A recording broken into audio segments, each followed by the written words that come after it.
Dahil sa pangambang sumipa hanggang 41 degrees Celsius ang heat index o damang init sa Negros Occidental, sinuspindi ang klase sa lahat ng antas, mapa-public man o private sa ilang lugar sa probinsya.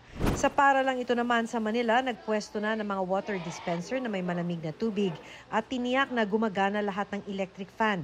Hininto na rin ang mga school activity sa ilalim ng araw. Bukod dyan, maluwag na damit. Yung uniform, pinapayagan po namin sila na hindi na talagang mag-uniform kung hindi kaya.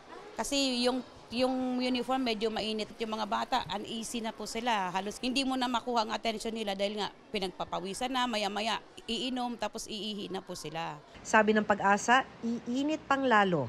Kaya umiwas daw sa araw mula 10 a.m. hanggang 3 p.m.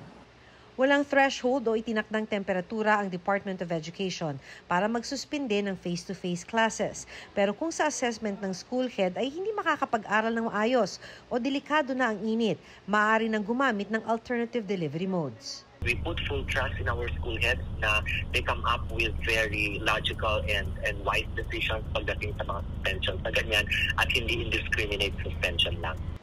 Pinapayagan na rin ng DepEd ang mga guro na magsuot ng mas komportableng damit sa halip na uniform.